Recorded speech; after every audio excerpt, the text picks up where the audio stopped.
안녕하세요. 사연에 빠지다의 DJ 민영입니다. 오늘도 두 가지 사연 준비되어 있으니 끝까지 함께 해주시고요. 구독과 좋아요 버튼도 꼭 눌러주세요. 그럼 오늘의 사연 함께 시작해 볼게요. 안녕하세요. 저는 남편과 두 아들, 세 남자를 데리고 살며 일도 하고 있는 워킹맘입니다.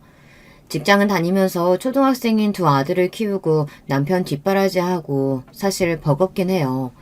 하지만 저에게 가족은 정말 너무 귀하고 소중한 남다른 의미를 갖고 있어요.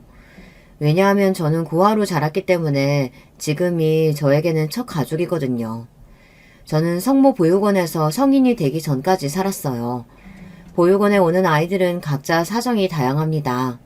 여러분 생각만큼 정말 엄마 아빠가 누군지 모르는 고아도 있지만 부모님이나 할머니, 할아버지가 계시지만 경제적 사정으로 맡겨지는 경우도 많아요. 하지만 저처럼 부모님이 누군지 얼굴도 잘 기억 못하는 고아도 있죠. 1980년대 초반 원장님은 신원을 밝히지 않은 젊은 여자가 건 전화를 받고 근처 터미널에 가서 3살 아기였던 저를 보육원으로 데려왔대요. 성인이 되어서 퇴소할 때까지 성모 보육원에서 성장하게 되었어요. 저처럼 부모님 얼굴도 모르는 저보다 1살 많은 여자친구가 있었어요. 보육원에서 지어준 이름은 이가원으로 예쁜 이름만큼이나 얼굴도 예쁘고 참 똑똑한 친구예요. 전 원래 먹성이 좋고 뭐든지 잘 먹는 식성인데 저처럼 가원이도 먹는 것을 참 좋아하는 애였어요. 그래서 우리 둘은 보육원에서 둘도 없는 자매처럼 친한 친구가 되었어요. 고아원에서는 거의 국 한 가지에 김치랑 장아찌류에 밑반찬 한 가지 정도가 나왔을 거예요. 찬이 부족한 것을 딱하게 여기신 인근 성당 수녀님께서 가끔 보육원에 아주머니들과 와서 일반 가정식으로 상을 차려주셨어요. 계란말이, 오징어 볶음, 제육볶음, 소세지 등등 그때 생애 처음으로 이런 맛있는 반찬들을 먹어본 거죠. 가은이도 저도 수녀님이 오시는 날만을 손꼽아 기다렸고 정말 명절이 이런 기분이구나 하면서 너무 좋았던 기억이 있답니다. 그래서 그런지 저는 음식에 호불호가 전혀 없어요. 그저 모든 게 맛있을 뿐이죠. 그게 재료가 뭐든지 간에 덜 익었는지 탔는지 별 상관 안 하고 다 맛있게 잘 먹는데요. 저만 그런 줄 알았는데 몇몇 친구들 빼고 대부분의 보육원 친구들이 다 편식이 없을걸요. 덤으로 더 좋은 것은 우리는 잔병치레도 별로 없었어요. 고등학교를 졸업할 나이가 되자 보육원에서 나와 먹고 살 길이 막막했지만 늘 제 주변에 있는 좋은 분들이 저를 도와주신답니다. 다니던 상고에서 고3 담임 선생님이 저를 참 예뻐해 주셨는데요. 선생님 추천으로 한 회사에 취직을 할 수 있게 되었어요. 그곳은 인쇄업을 하는 회사였어요.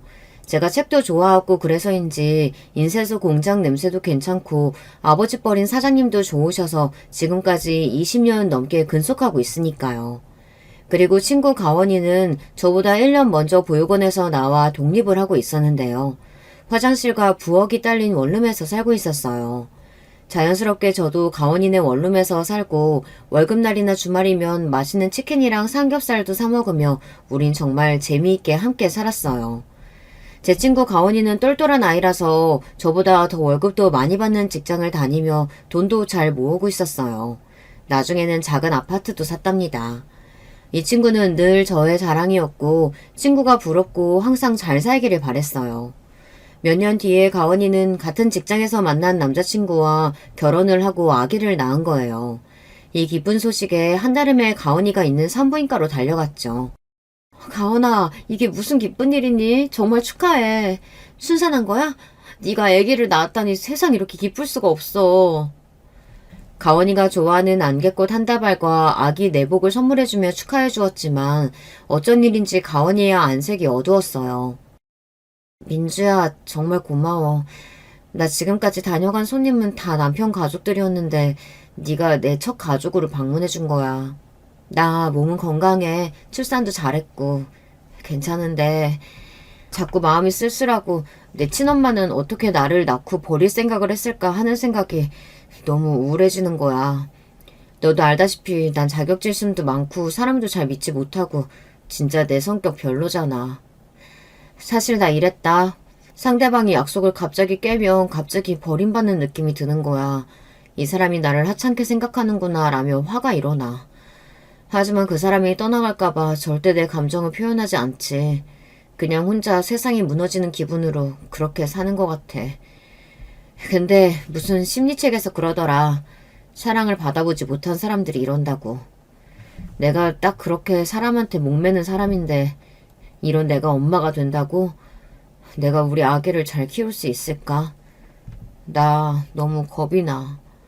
사랑하는 내 아기가 나처럼 상처 많고 부족한 사람처럼 크지 않아야 할 텐데. 가은이는 슬픔이 차올라서 급기야 흐느끼면서 이렇게 이야기하는 거예요. 친구가 말하는 이야기가 너무 공감돼서 마음이 아파왔습니다. 너가 지금 임신 출산으로 호르몬 변화 때문에 더 그렇게 느껴지는 걸 거야. 내가 볼 때 넌 그런 어두운 면을 극복하기 위해 더 열심히 마음을 다해서 살아왔잖아. 그래서 능력도 쌓고 지금 좋은 남편과 결혼까지 했는데 이제 무슨 걱정이야. 너의 아기는 밝고 긍정적이고 명랑한 성격이 될 거야. 너무 걱정하지 마. 아이들은 부모의 불안을 신기하게도 잘 눈치챈대. 좋은 생각만 해. 그리고 한편으로는 나도 가은이처럼 결혼해서 가정이 생기면 좋겠다고 아기를 낳고 싶다는 마음이 간절해졌어요. 제가 결혼하고 싶은 마음이 간절해질 때쯤 저에게도 인생의 반쪽이 될 사람이 짠하고 나타났답니다. 저는 늘 운이 좋은 사람이라고 입버릇처럼 말하는데 정말 사실이라니까요. 동생들을 보러 원장님을 도와드리기 위해 한 달에 한 번 정도 보육원에 갔어요. 제가 간 날 보육원에 봉사를 와주시는 분들이 와 있었는데 그중 한 남자가 내 동생들을 데리고 뭐라고 이야기를 하고 있더라고요. 전 가까이 가서 들어보았죠. 이 아저씨 이름은 주성재야. 그래서 내 별명이 주성치였잖아. 니네 홍콩 배우 주성치 알아? 아, 모른다고? 여튼 그 배우처럼 이 아저씨도 학창시절에 학교에서 애들 괴롭히는 놈들 내가 혼내주고 복수해줬어. 너네도 괜히 고아라고 주눅들지 말고 어깨 피고 당당하게 살아야 돼. 누가 고아라고 놀리면 가서 코를 확 때려버려. 저기요, 누구신진 모르지만 제 동생들한테 폭력을 가르치시는 거예요? 그리고 요즘에 고아라는 부정적인 단어 안 써요. 괜히 내 동생들한테 허튼 말하는 사람인 줄 알고 저는 그 남자에게 한 소리 했는데요. 오히려 그 남자는 멋쩍어 하면서 밝게 웃었어요. 제가 무식해서 그걸 몰랐네요. 주의하겠습니다. 처음 뵙겠습니다. 전 오늘 봉사하러 온 34살 주성재라고 해요. 그렇게 우리 둘은 같이 아이들 점심 식사를 챙겨주면서 친하게 되었어요. 봉사활동이 끝나고 나오면서 성재 오빠는 저에게 저녁 식사를 대접하고 싶다며 근처 감자탕집으로 데려갔습니다. 감자탕을 먹으면서 전 보육원에서 어떻게 자랐는지 등 사는 이야기를 했어요. 나의 고아 시절 이야기를 듣는 내내 성재 오빠는 저를 똑바로 봐주었고 진지하게 제 이야기를 귀 기울여 들어줬어요. 그리고 한없이 따뜻한 눈빛으로 자신의 이야기를 해주었죠. 민주, 너를 처음 봤을 때 너무 밝고 예쁜 친구라서 너도 그 보육원 출신인 줄 까맣게 몰랐었어. 근데 그런 어려운 환경에서도 참 잘 자랐구나. 너만큼 부모님에 대한 애틋함과 그리움을 비할 수는 없겠지만 사실 나도 작년에 아버지가 돌아가셨어. 아주 엄격하고 가부장적인 분이셨는데 젊었을 적 건설에다 다니다가 일은 퇴직을 하고 난 후 지인들과 호프집을 창업했다가 2년 만에 말아먹었지. 그때 충격 때문이셨을까? 가난 판정을 받으시고는 3년도 채 못 사시고 돌아가셨어. 난 아직도 우리 아버지가 그립거든. 성재 오빠와 저는 서로가 더욱 가깝게 느껴졌고 보면 볼수록 성재 오빠가 괜찮은 사람이라는 생각이 들었어요. 그리고 우리는 연인이 되었고 다음 해에 결혼까지 하게 되었답니다. 제가 정말 원하던 가정을 갖게 된 거예요. 우리 시모는 많이 알뜰하시다는 점 빼고는 특이한 것 없는 평범한 분이세요. 예전에 없이 사셔서 절약하는 습관이 몸에 배이셨을 뿐인 거죠. 엄마, 이제 우리 집도 살만해요. 변기에 용변 보고 물은 바로바로 내립시다. 아직도 남이 본 소변 위로 내가 볼일을 봐야 하냐고. 이놈아, 그래도 있을 때 아껴야 하는 거야. 물 내리는 수도세는 누가 준다고 하디? 작은 것부터 아껴야 부자가 되는 법. 그리고 내가 니들 키우면서 학원비나 책감 아끼는 거 봤어? 다 이 애미 덕에 그렇게 니들이 성공한 거야. 시모는 이렇게 아들 둘을 대학까지 잘 보내고 키워낸 것에 자랑스러워 하셨어요. 사실 처음 결혼할 때에는 제가 고아원 출신이라는 것을 시모는 염려하셨죠. 결혼하고 나서 제가 남편에게 잘하고 시모에게 살갑게 굴고 챙겨드리는 모습을 보고 이내 저에게 마음을 여섰죠. 지금은 만나는 사람들마다 우리 첫째 며느리 잘 들였다고 자랑하시면서 엄마처럼 저를 위해주세요. 엄마의 손길을 느껴본 적 없이 자란 저를 애처롭게 생각하신 시모는 그 빈자리를 대신 채워주셨어요. 결혼한 첫 해 겨울 독감에 걸려서 꼼짝 못하고 집에서 앓고 있는데 우리 집에 시모가 찾아오셨어요. 회사에 간 남편을 대신해서 얘 얼굴 좀 봐라. 뭐 먹기는 했다니? 하시고는 전복죽을 끓여서 주시고 저를 병원에 데려가 주셨죠. 어머님의 간호덕에 5일 만에 다 나았는데 곰국이랑 인삼 달인물을 챙겨주시면서 건강 잘 챙기라고 말씀해 주시고 저는 정말 감동했어요. 이렇게 좋으신 시모에게 평생 충성하기로 마음먹었죠. 부모 없이 자랐지만 이렇게 따뜻하고 좋은 시모가 생기다니 역시 저는 행운아예요. 그런가 하면 시댁의 동서는 제가 좀 무서워하고 불편해하는 사람입니다. 남편과 결혼하고 시댁에 들어온 지 2년쯤 뒤에 서방님과 결혼한 동서는 처음 만났을 때부터 사람이 좀 거만하고 안하무인 같다는 생각이 들었어요. 제 직업이 궁금하세요? 어쩌죠? 전 직업 같은 거 가져본 적이 없어요. 우리 친정이 부자인데 제가 뭐하러 직장을 다녀요? 이날까지 돈 한 장 벌어본 적이 없는걸요. 라면서 대놓고 자랑했어요. 동서는 음식도 아무 것이나 입에 넣지 않았어요. 누가 제 입에 맞지도 않은 거 주면 너무 싫어요. 그러니까 어머님 저한테 괜히 반찬 해주고 그러지 마세요. 제 까다로운 식성 맞출 수 있는 전문 셰프나 단골 레스토랑 아니면 먹지도 않거든요. 이렇게 자신의 까탈스러운 입맛과 자기 취향을 정확하고 당당하게 말하는 모습을 보면서 오히려 멋있다는 생각까지 들었어요. 왠지 입맛 없거나 불면증이 있는 사람들이 옛날로 치면 귀족같이 고급스러워 보였거든요. 저는 돼지처럼 아무 음식이나 잘 먹고 언제 어디서 좀 쿨쿨 잘 사는 게 좀 부끄러웠어요. 하지만 동서는 가끔 도가 지나치게 말을 해서 가족들을 당황하게 만들었어요. 우리 친정엄마가 그랬어요. 저는 점집에 가면 초년복, 부모복은 좋은데 남편복이 없다고. 형님은 친정은커녕 고하시고 시아주버님은 늦은 결혼에 학교도 다닌다고 하고 다들 너무 없이 사니까 여유되는 내가 돈으로 시댁 봉사한다는 마음으로 드리는 거예요. 제가 아니면 누가 하겠어요? 시댁의 냉장고랑 세탁기가 고장나서 바꿔드릴 때 동서가 이렇게 이야기를 하는 거예요. 그 얘기를 듣는 시모나 우리 남편은 그런 동서가 아주 안 이뻤고 싫었을 거예요. 하지만 저는 저희 부부가 못해드리는 일을 해주는 동서가 고마웠어요. 그래서 말은 좀 밉게 해도 동서가 나쁜 사람이라고 생각지 않고 동서를 싫어하는 남편에게 동서의 편을 들어주기도 했죠.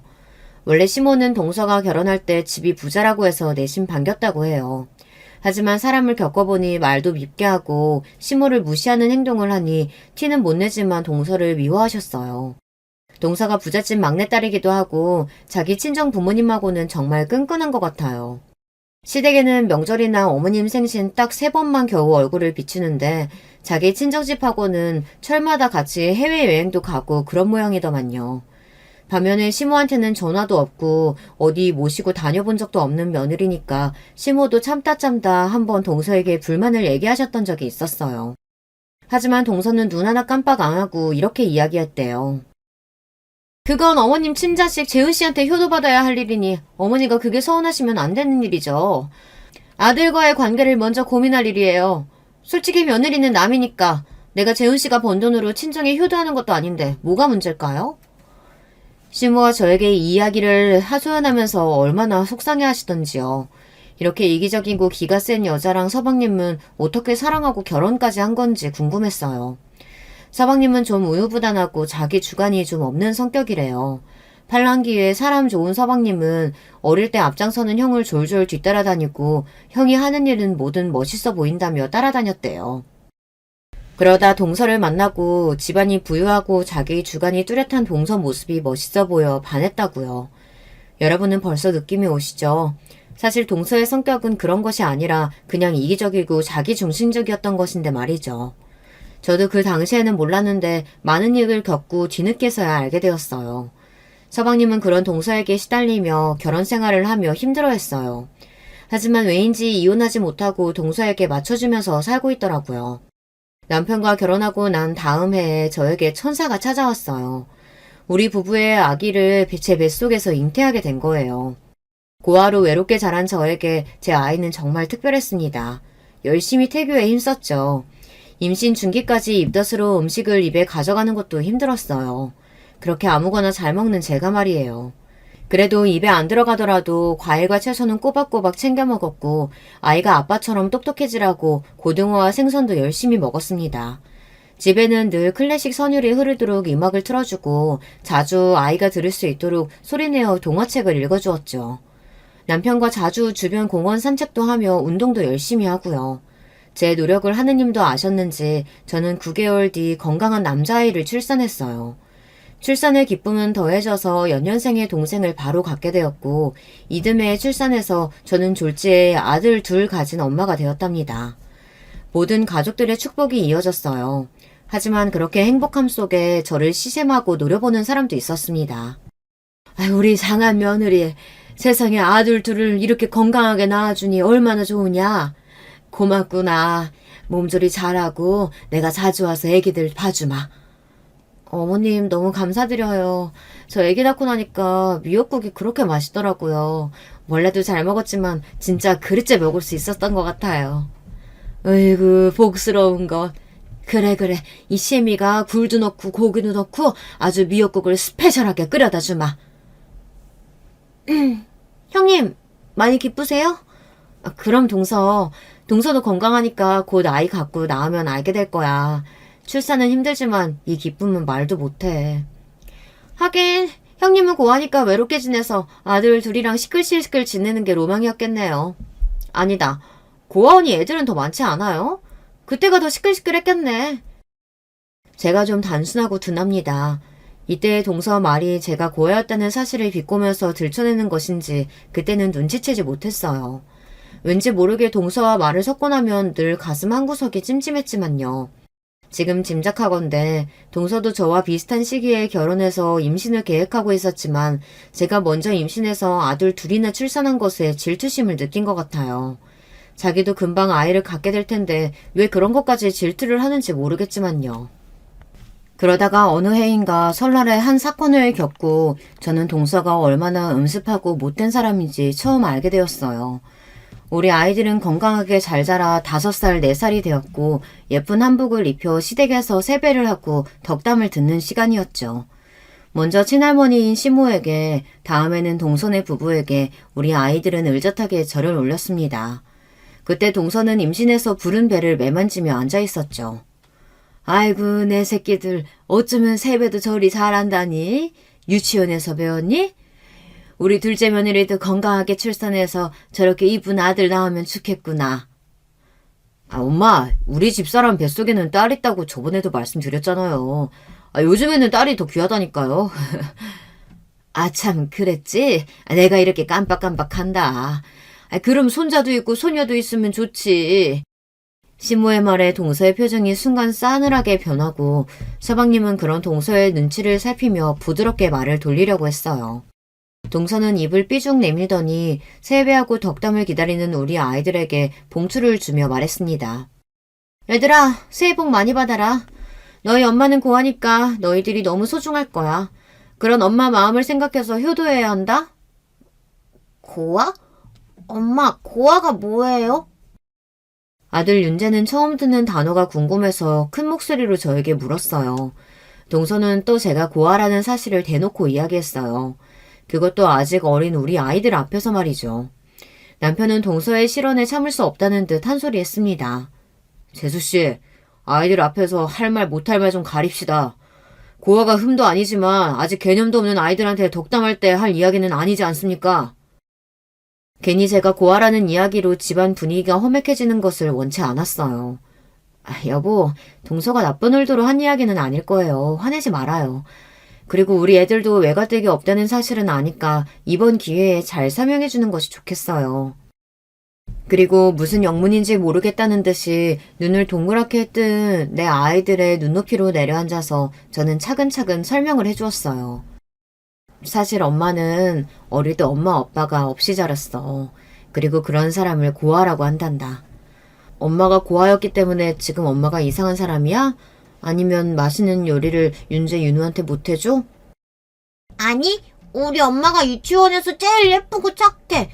그리고 음식도 최고로 맛있게 해주는데? 거봐, 엄마한테 부모님이 안 계셨어도 엄마는 우리 아들들에게 최고의 요리사고 엄마가 되었어. 그래서 고아여도 얼마든지 훌륭하게 클 수 있단다. 주변에 혹시 고아이거나 엄마 아빠가 없는 친구들이 있어도 나쁘게 생각하면 안 돼. 제 말에 우리 윤재는 저를 꼭 안아주었습니다. 엄마, 걱정 마세요. 우리 유치원에 아빠랑 사는 세빈이도 있는데 걔 그림 진짜 잘 그려. 친구들이 걔 얼마나 부러워하는데. 엄마는 엄마 아빠 없어서 쓸쓸했지. 우리랑 아빠가 있으니까 이제 쓸쓸하지 마요. 내가 할머니 할아버지처럼 잘해줄게요. 6살인 우리 윤재가 이렇게 저를 따뜻하게 오히려 위로해주는 거예요. 심성이 바르고 잘 큰 우리 아이들에게 너무 고마워서 눈물을 흘릴 뻔했습니다. 그렇게 잘 마무리된 일로 끝났지만 전 동서에게 서운한 마음이 들기 시작했습니다. 아무리 그래도 어린 우리 아이들 앞에서 제가 고아라는 말을 꼭 해야 했던 걸까요? 그리고 동서는 유통기한이 지난 햄이나 상한 생선이나 반찬을 선물이랍시고 주었어요. 처음에는 동서가 상한 건지 모르고 줬겠지 하고 아무 말 없이 쓰레기로 버렸습니다. 하지만 이 얘기를 들은 제 친구 가원이는 말했어요. 이 곰탱아, 내가 네 동서 조심하랬지. 걔 일부러 너한테 그러는 거야. 아니, 왜? 동서가 왜 일부러 나한테 상한 음식을 주는 건데? 널 고을 타먹이는 거지 뭐야. 못되고 삐뚤어진 애들이 괴롭히는 수법이잖아. 학교 다닐 때 깡패같이 애들한테 장난치고 괴롭히는 애들이 상한 우유 먹였던 거 몰라? 설마 했지만 한두 번도 아니고 여러 차례나 그런 것을 보내오는 동서가 의심되기 시작해서 거절하기로 했어요. 아니나 다를까 추석 명절에 시댁에서 만난 동서는 검은 봉다리 하나를 내미는 겁니다. 형님, 이거 이번에 우리 친정에서 보내주신 보리굴비인데 이런 거 못 드셔보셨죠? 마음은 고마운데 나 동서 선물 그만 받을게. 아니 왜요? 형님 생각해서 일부러 챙겨온 건데? 사실 선물의 정성을 봐서 동서한테 말은 안 했는데 몇 년 동안 나한테 준 음식들이 죄다 못 먹는 거였어. 지난번 햄 세트는 유통기한이 지났고 생선 같은 것들은 상해서 냄새도 나서 하나도 못 먹고 버려야 했거든. 동서도 모르고 그랬겠지만 그냥 서로 안 받는 게 좋을 것 같아서 솔직하게 이야기하는 거야. 저런, 그랬구나. 근데 형님은 뭐든지 잘 드신다고 다 소화하신다고 그랬잖아요. 그거 조금 상했다고 못 먹을까요? 동서는 상한 음식을 주었다는 사실에도 저에게 미안하다는 사과 한마디 없었습니다. 그리고 상한 음식을 먹고도 괜찮은 사람이 어디에 있을까요? 제가 진짜 너무 튼튼한 위장을 가지고 있다고 동서는 그렇게 생각한 걸까요? 남편이 직장 생활을 한 지 6년째인 어느 날 남편은 제게 한 가지 고백을 했습니다. 남편에게는 직장을 잡기 전부터 꿈이 있었대요. 바로 변호사가 되는 꿈이죠. 대학교 다니면서 사법고시 준비는 몇 년 해보았는데 모두 낙방하고 나서 꿈을 접었답니다. 그런데 요즘 다시 그 꿈이 자꾸 해보고 싶다며 남편은 고민을 하다가 저에게 상의했습니다. 이제 사법고시 폐지되고 로스쿨이라는 제도가 생긴대. 나처럼 직장인도 지원해볼 수 있다고 하는데 나 그래도 될까? 그럼 당신 꿈이었다면서. 게다가 변호사라니 너무 멋지지 않아? 하지만 내가 회사 그만두고 당신 혼자 벌어서 아이들을 키울 수 있을까? 리트 시험 준비해 로스쿨 다니고 인턴하고 뭐하면 적어도 5년은 걸릴 거야. 여보, 미리 걱정 말아요. 와이프 지금 직장 다니면서 돈을 벌고 있잖아. 아직은 우리 애들도 유치원비 외에 학원비도 별로 안 들고. 어떻게든 내가 뒷바라지 해줄 테니까 당신은 열심히 공부만 해요. 그렇게 조금은 버거운 저의 외벌이 시간이 시작되었어요. 제가 회사를 다니면서 버는 돈은 세금을 빼면 다달이 255만 원 정도였습니다. 그 돈으로 내 식구 식비며 공과금, 애들 유치원비 등 내기 빠듯했죠. 하지만 남편은 열심히 리트 시험 공부를 해서 당당히 합격했습니다. 로스쿨에 갈 때 학비는 몇 천만 원이 드는 큰 비용이라서 어쩔 수 없이 살고 있던 빌라집 전세금으로 담보대출을 빌려야 했습니다. 이렇게 큰 돈을 빌려보기는 처음이라서 은행에서 직원과 대출 서류를 작성하는데도 손이 덜덜 떨리더라고요. 오죽하면 은행 직원이 제게 물도 가져다 주고 사탕도 권하면서 고객님 이거 드시면서 천천히 작성해 주셔도 돼요. 원래 대출이 처음 받을 때는 세상 무섭답니다. 이렇게 저를 신경 써주더라니까요. 금전적으로 빠듯한 형편에도 우리 애들이 어디 아픈 데 없이 건강하고 밝게 자라주었고 남편도 법학대학원을 잘 다니고 있어서 저는 매일 힘이 났어요. 남편은 3년의 대학원의 졸업시험까지 좋은 성적으로 패스하고 졸업하였습니다. 그리고 대기업의 법무팀에 인턴 자리를 따내었어요. 남편의 뒷바라지를 한 지 거의 5년 만의 일이었습니다. 여보, 당신 정말 열심히 공부하더라. 결국은 해냈군요. 이건 다 당신 덕분이야. 나 이제 변호사로 제대로 일해보려고. 그리고 당신한테 평생 충성할게. 남편은 기업체 법무팀의 인턴으로 월급을 받아오기 시작했고 인턴을 끝내고서는 서초동에 사무실을 개업했습니다.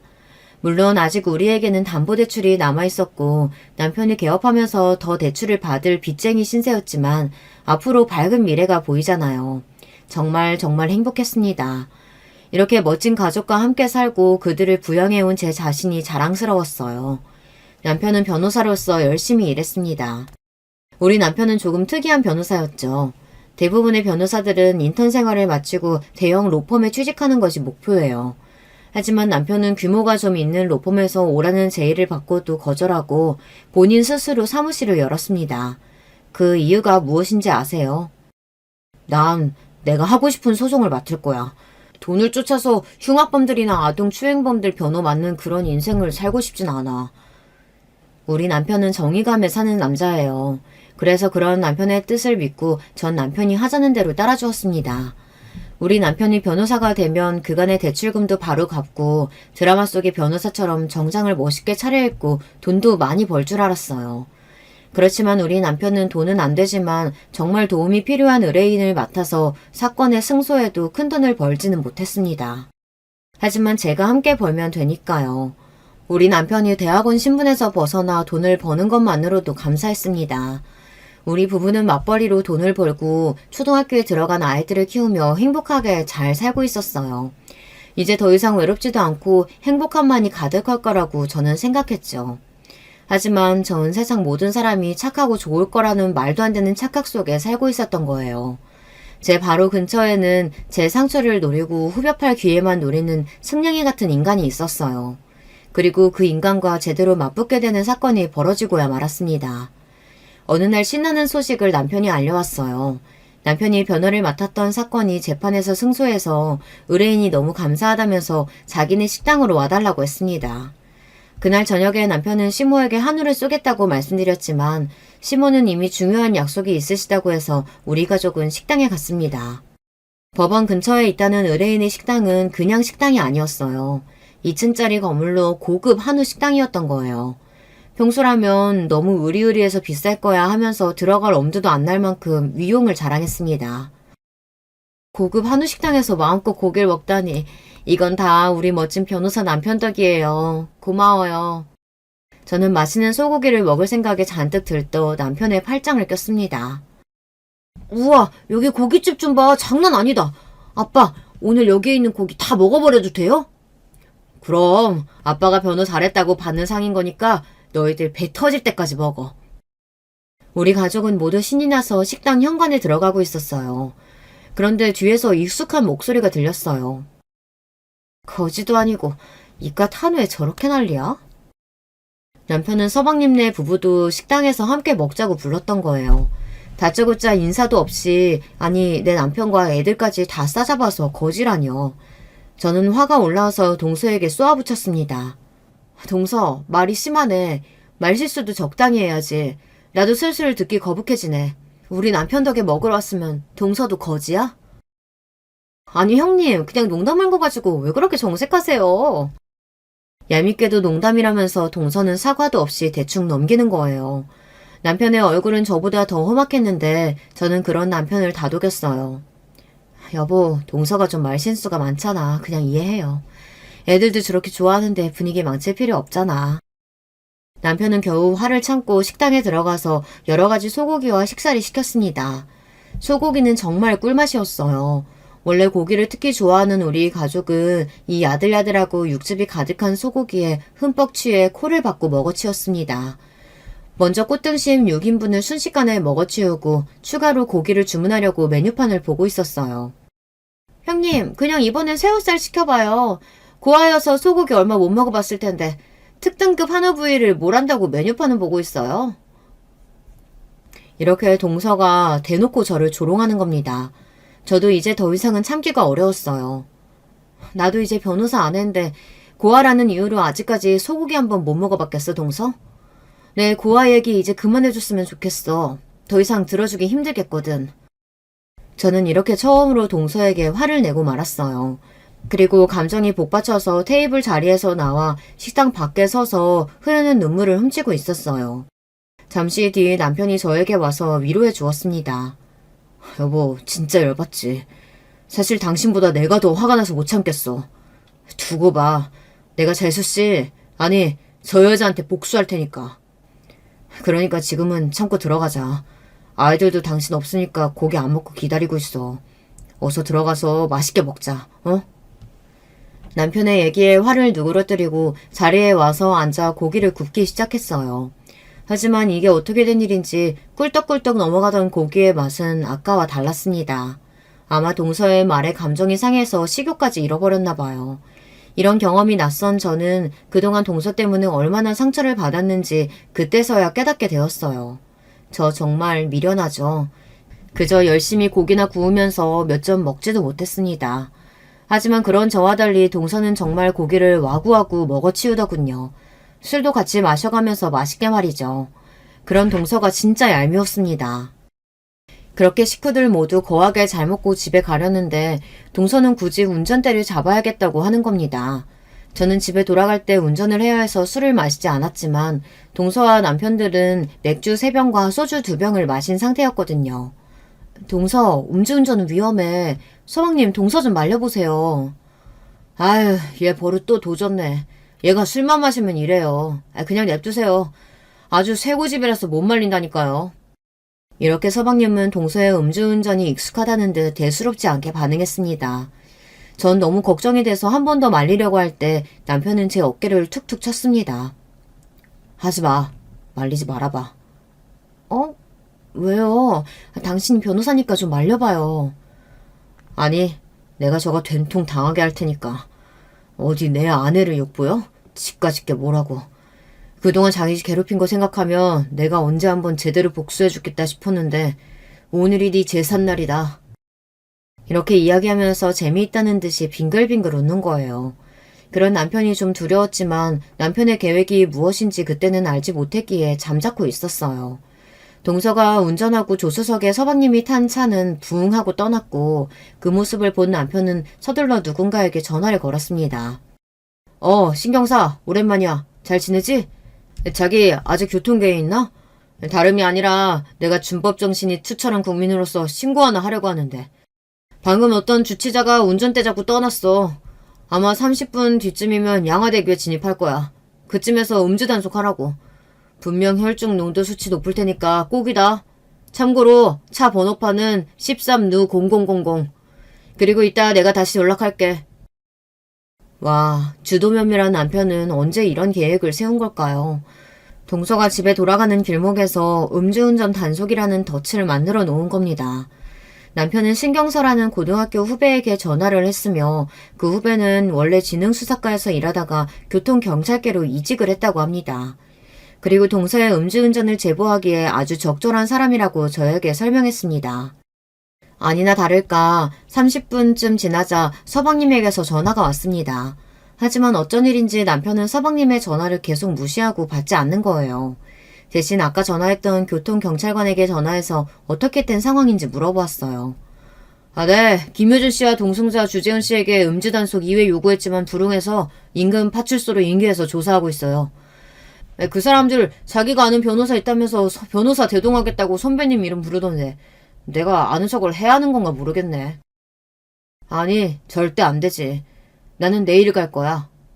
남편은 한참 뒤에 부재중 전화를 20통이나 남긴 동서에게 전화를 걸었습니다. 재수씨, 지금 경찰관 얘기로는 음주 단속 측정을 거부하고 있다고요? 계속 거부하실 건가요?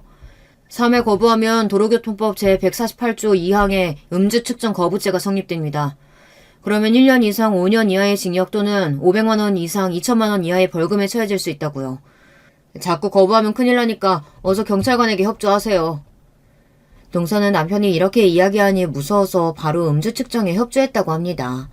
측정 결과는 혈중 알코올 농도 0.08%, 도로교통법상 1년 이상 2년 이하의 징역 또는 500만 원 이상 1000만 원 이하의 벌금에 처해질 위기에 놓인 것이라네요. 그리고 1년 동안 면허 취소까지 더해줬다고요. 동서는 지하철이나 버스 정류장과 떨어져 있는 빌라에 살고 있어서 매일 운전하며 돌아다녀야 하는 사람인데요. 앞으로 불편해서 어떻게 하냐고 울상을 지었습니다. 시아주버님이 변호사니까 저 좀 꺼내주세요. 그리고 제발 징역이나 벌금 좀 안 나오게 해주세요. 걱정 마세요, 재수씨. 이렇게 싱긋 웃으면서 동서에게 답하는 남편을 보면 그 속에 너 좀 죽어봐라 하고 모두 자신이 꾸민 계략이란 것을 까맣게 모를 겁니다. 동서는. 그동안 내가 고아 출신이라는 것을 그렇게 구박하고 조롱하더니 이제 바로 자신이 깊은 나락에 빠지게 될 줄 모르고 남편에게 허리를 굽혀서 인사를 했습니다. 일단 경찰서에서 조사를 마친 동서와 서방님은 귀가를 했습니다. 그리고 4일 뒤 동서는 울면서 우리에게 찾아왔어요. 시아주버님, 경찰에서 문자 받았는데 검찰청으로 제 사건이 인계됐대요. 나 어떻게 되는 거 아니죠? 남편은 아마 며칠 뒤에 간합 벌금 고지서가 나올 텐데 잘 납부해도 되고 너무 많다 싶으면 안 내도 된다고 동서에게 설명했습니다.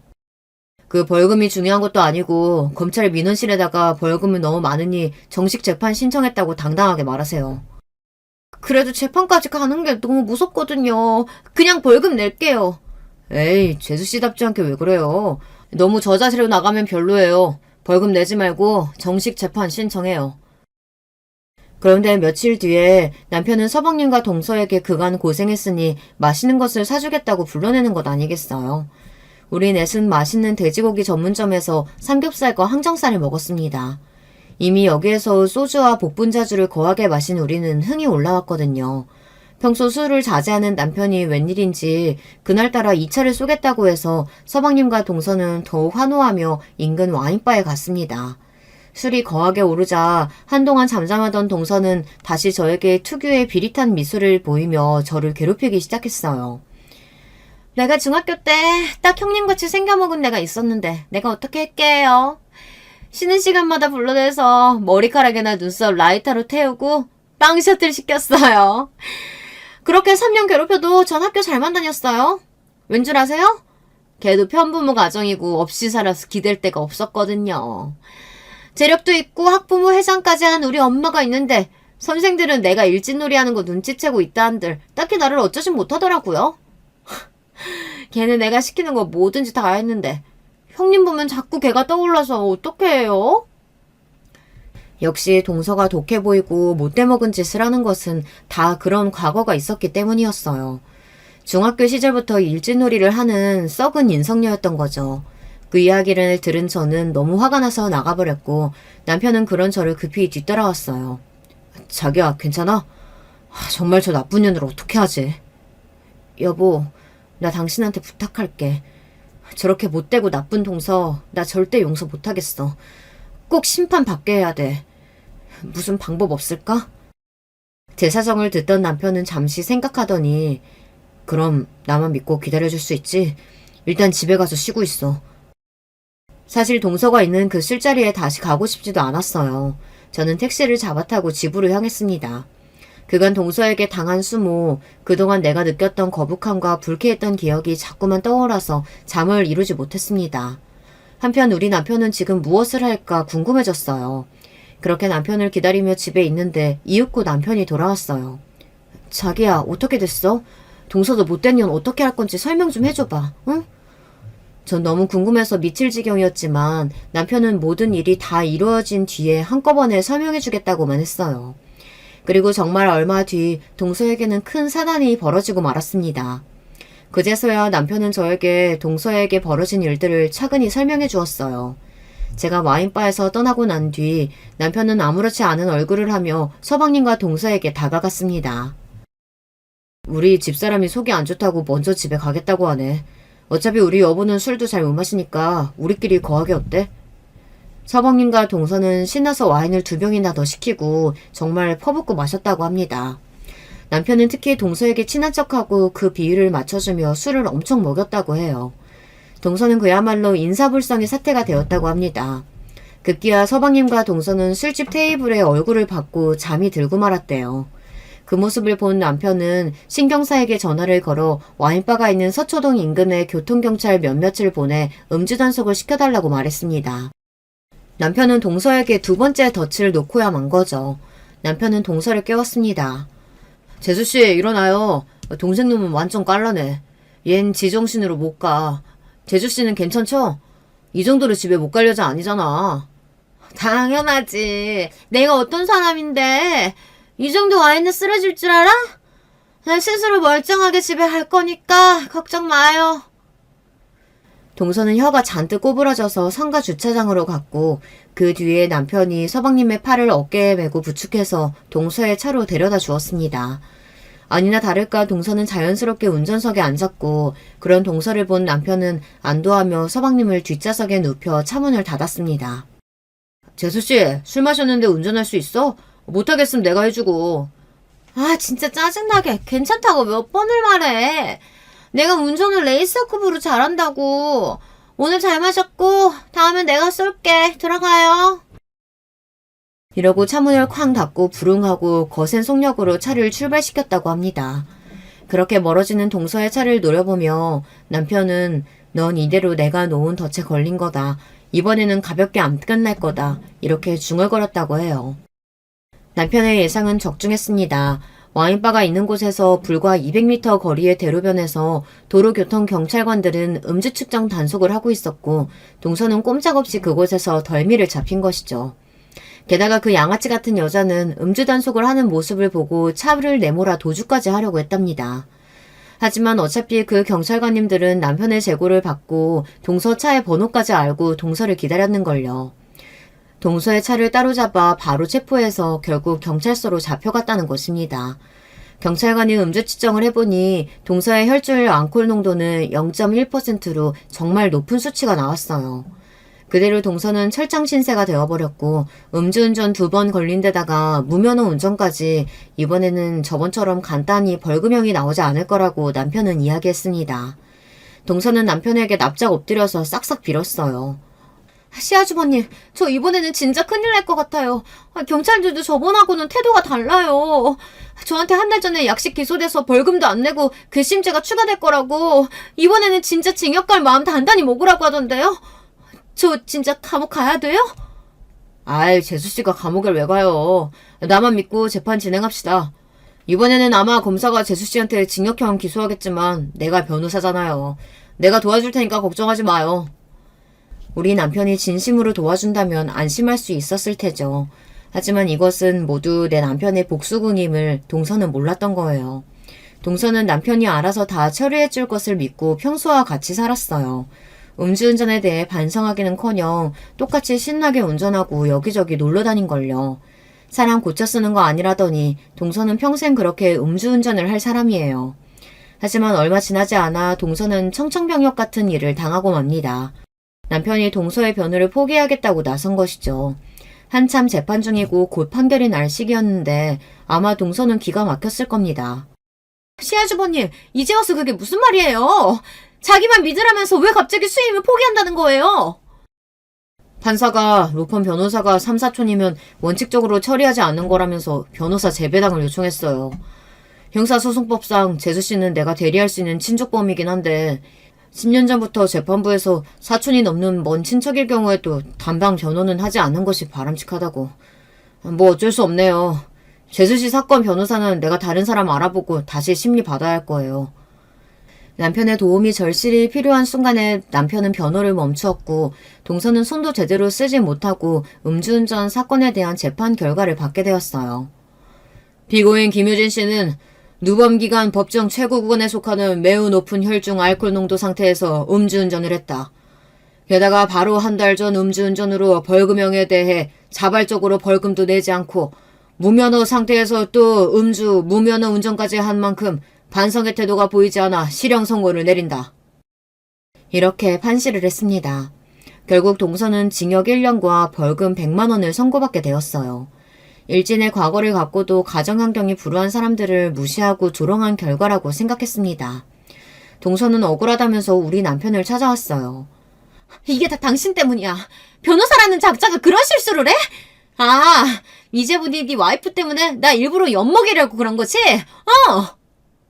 잘도 알고 있네. 네가 한짓들 때문에 그렇게 되었던 건 설명 안 해도 되겠지? 그리고 남 탓하지 마. 네가 음주운전해서 그렇게 된 거야. 이번만 걸렸을 뿐이지 너같이 술 먹고 운전대 남는 것들은 살인죄로 처벌받아야 한다고. 웃기지 마. 우리 신정에서 내가 감옥 가게 그냥 둘 줄 알아? 너보다 훨씬 잘 나가는 대형 로펌 변호사 선임해서 항소할 거야. 내가 이대로 당할 줄 알아? 화가 나서 들이받는 동서의 모습은 흡사 도깨비와 같았습니다. 자신의 한 잘못을 반성하고 용서를 구하기를 바라는 것은 무리인가 봐요. 서방님은 이번 일들을 지켜보면서 자기 아내를 더는 두둔하진 못하고 저 정도로 인간이 못돼먹고 형님과 형수님에게 그럴 줄은 몰랐다며 사과를 했습니다. 그리고 아이들이 닮을까봐 무섭다며 감옥에 다녀온 엄마를 어떻게 자기 자식을 키우게 두겠냐면서 동서와의 이혼을 생각하고 있었습니다. 재은이 이 녀석 잘 생각했다. 그 여자 자기 친정에 돈 좀 있다고 그거 믿고 까부는 모양인데 그런 돈은 있다가도 없는 거야. 썩어 빠진 인성의 여자와 네 남은 인생 살면 결국 애들에게도 영향 갈 거야. 밑바닥 다 알게 된 이쯤에서 서로 헤어지는 게 옳아. 전 저를 괴롭힌 동서를 복수해준 남편이 사회 정의를 실현한 것만 같아 더욱 존경하게 되었어요. 가끔 돈도 안 되는 소액 사건을 맡아서 어려운 피해자들을 변호한다고 나설 때마다 속으로 이러다가 우리는 뭐 먹고 사나, 정의도 좋지만 수임료 잘 받는 사건도 좀 맡아주면 좋을 텐데 하고 불만이 있을 때도 있었어요. 하지만 이제는 남편이 하는 일이라면 뭐든지 더도 발벗고 나서서 돕고 그 누구보다 지지해주기로 했습니다. 여러분, 우리 남편 정말 멋있죠? 저도 멋진 남편에게 뒤처지지 않도록 열심히 살고 아이들에게도 바른 사람으로 자랄 수 있도록 교육하겠습니다. 이번 일로 저는 아직 세상은 살만하고 나쁜 놈은 벌을 받고 착한 사람은 잘 살 수 있다는 교훈을 얻었어요. 고아였던 제가 이렇게 든든한 슈퍼맨 같은 남편과 착하고 건강한 아이들과 함께 가족을 이루고 있으니 하루하루가 감사할 뿐입니다. 여러분께서도 혹시 억울하고 나쁜 일을 당하셨더라도 지지 마세요. 어려운 처지에 있는 여러분들을 도와줄 사람을 찾아보시고 꼭 못된 자들에게 되갚아 주셨으면 좋겠습니다. 그럼 저의 이야기를 들어주신 여러분, 오늘도 행복한 하루 보내시고요. 꽃길만 걸으세요. 여러분, 두 번째 사연 시작하기 전에 좋아요, 구독 꼭 눌러주실 거죠? 그럼 두 번째 사연 바로 시작합니다. 안녕하세요. 늘 재밌게 유튜브 사연들을 보고 있는 50대 후반 주부입니다. 요즘은 점점 살기가 어렵고 각박하게 느껴지는 시대인 것 같아요. 저 또한 그렇게 생각하고 살아가다가 이번에 겪은 일들로 인해 아직 세상에는 희망이 남아있다고 느끼게 됐네요. 그럼 제 얘기를 시작해 보겠습니다. 저는 어느 시골의 구석진 마을에서 태어났어요. 시골 중에서도 참 많이 구석진 곳이어서 학교에 가려면 다른 마을까지 가야 했죠. 그래서 저는 학창시절 내내 다른 마을에 있는 국민학교를 다녔어요. 그때는 한 학급의 학생 수가 거의 80명에 가까웠는데요. 제가 입학할 당시 저희 학급도 60명이 넘었죠. 교탁과 제일 앞자리인 교구 책상이 거의 한 뼘 거리일 정도로 좁았던 게 기억이 나네요. 먼저 학교에 다니고 있던 동네 언니의 손을 잡고 1시간이 넘는 거리를 매일같이 걸어 다녔었던 기억도 나고요.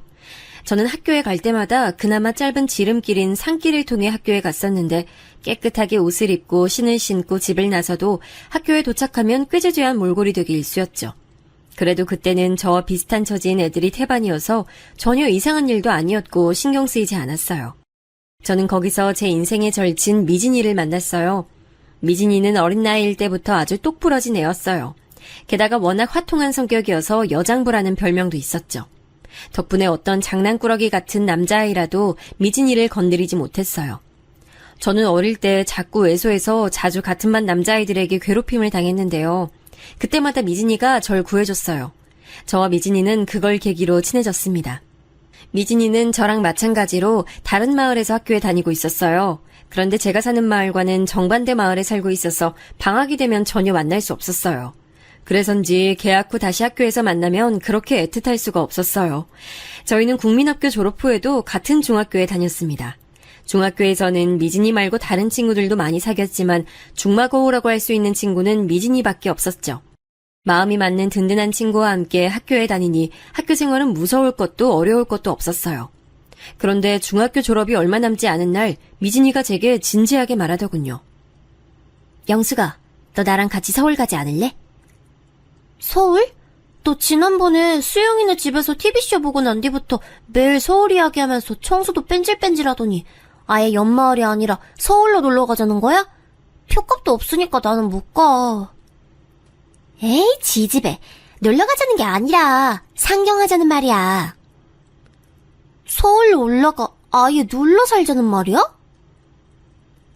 제가 놀라 묻자 미진이는 자기 집안 사정에 대해 말하기 시작했습니다. 미진이네 집은 3남 3녀로 미진이는 그중 막내였어요. 하지만 미진이는 막내라고 해서 집에서 귀염받고 살기보단 그 시대 때 모두가 그러했듯 학교 수업이 끝나면 항상 밭일을 돕거나 집안일을 도맡아 했습니다.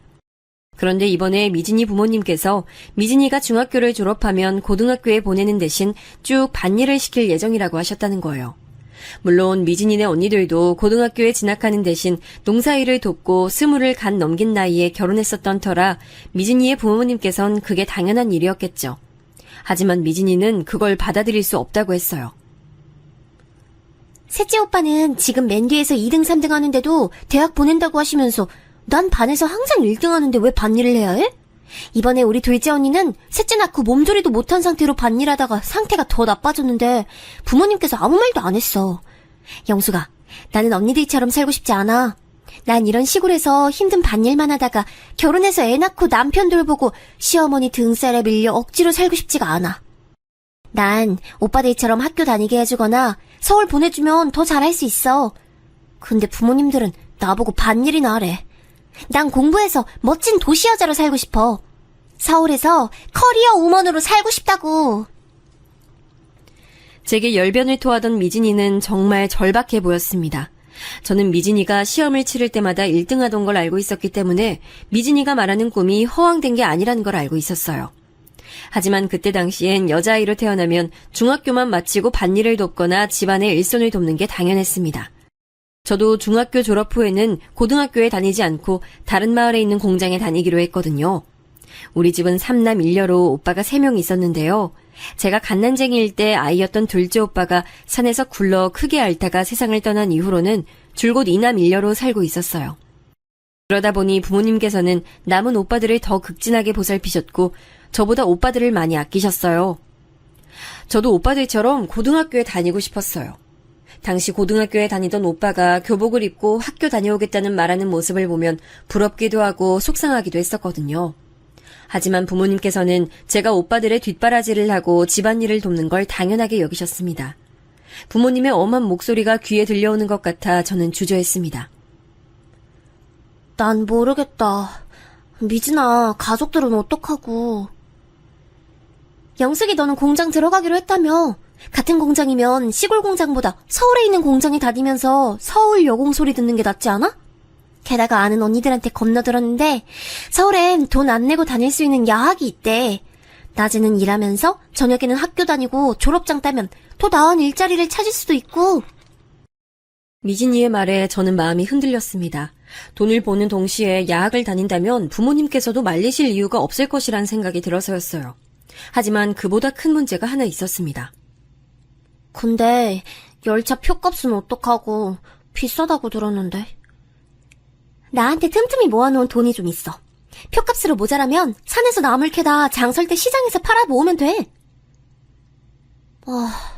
어떻게 될지 모르겠지만 일단 알겠어. 그럼 같이 상경하는 거지? 그런 거지? 그래, 이 지지배야. 같이 상경하자.